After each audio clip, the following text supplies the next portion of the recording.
Well, it looks like Christmas is coming early for drivers at the pump this holiday season, as forecasts show they can expect to pay 80 cents less per gallon than they did this fall. But as the price of crude fluctuates this week due to global conflict and trade disruptions, will the low prices last? Here to help us answer that question, we turn to Patrick Haan from GasBuddy as part of our investor guide to 2024. So can this last, Patrick? Well, we're already seeing a little bit of a break here, a lull in the decline that's continued 13 weeks. It probably won't make it a full 14 weeks on some security concerns in the Red Sea as Houthis attack oil tankers and other vessels. We've seen the price of oil rise. In addition, last week's comments by the Fed hinting at potential interest rate declines are likely to spark an increase in demand potentially in the year ahead. And with that, gas prices have bumped up just slightly. We're showing the national average, which had dipped as low as $3.02 a gallon, according to GasBuddy, now at about $3.06.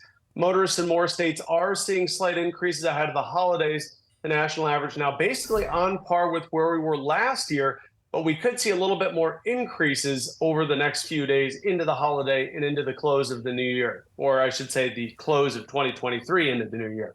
And Patrick, so we're basically on par, you know, to where we were last year. But I'm interested, how does it compare? How does it stack up, Patrick, to where we were pre-pandemic? I ask because I think a lot of times people, that's kind of what they're basing it to. That's what they're comparing it with. Yeah, we still remain a bit elevated. Although we made a lot of progress this year in kind of returning to some of those norms, we're still a little bit above average. Of course, it was back in 2022, the yearly national average was at its highest. Last year, we saw the yearly national average decline to about $3.99 a gallon. This year, it's fallen about 50 cents from that to about $3.49. And I'm hopeful that 2024 will continue the trend of falling prices, although it still should be a relatively strong year, I think, for the oil sector. We've seen U.S. domestic oil production continue to increase. In fact, government data today, looking at weekly estimates with a re-benchmarking, now show the U.S. at record oil production domestically. So that makes sense in terms of what we're seeing in terms of where oil prices are today. There had been some fluctuation, but when you balance out the production, U.S. production, with the kind of worries about what's happening in the Red Sea, how should consumers be looking at this as they kind of prepare their their household balance sheet for 2024? What should consumers be baking in terms of gas prices?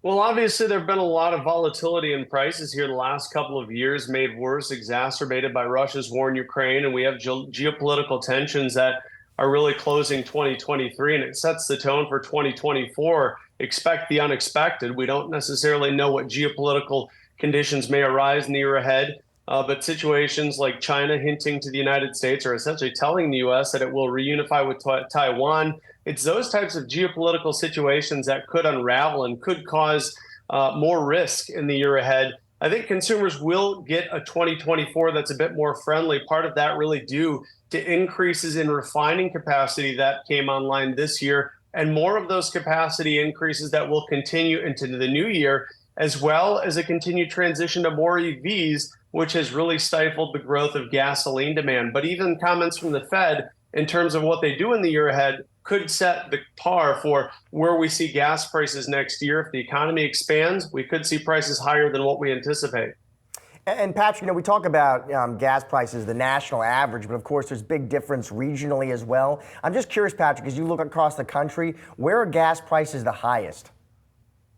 Well, you can see the map over my shoulder there, the West Coast, a beacon of yellow colors where gas prices are still high. California, looking at a statewide average, that's $1.45 above the national average at some $4.60 a gallon.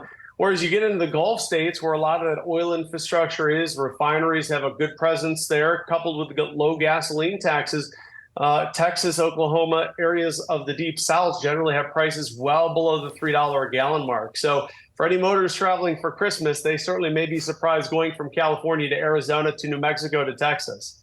And Patrick, I got a lot of family and friends in California. I think you said $1.45 above the national average. Why is that, Patrick? Yeah, a lot of this is really blamed on California being in a league of its own when it comes to gasoline. The type of gasoline required the highest gasoline taxes in the nation. And don't forget, California has a cap and trade program, which assesses now a price per gallon essentially to burn that gasoline, as well as Washington State. All of those costs added up are really what's impacting California. But I will say that with refinery issues so severe this past fall in California, there's still a lot of room for California prices to fall even as the national average starts to go up. So that difference between the national average and California will likely continue to close in the weeks ahead. Patrick Haan, GasBuddy head of Petroleum Analysis. Patrick, we always love having you on this show. Thank you so much. Thanks for having me.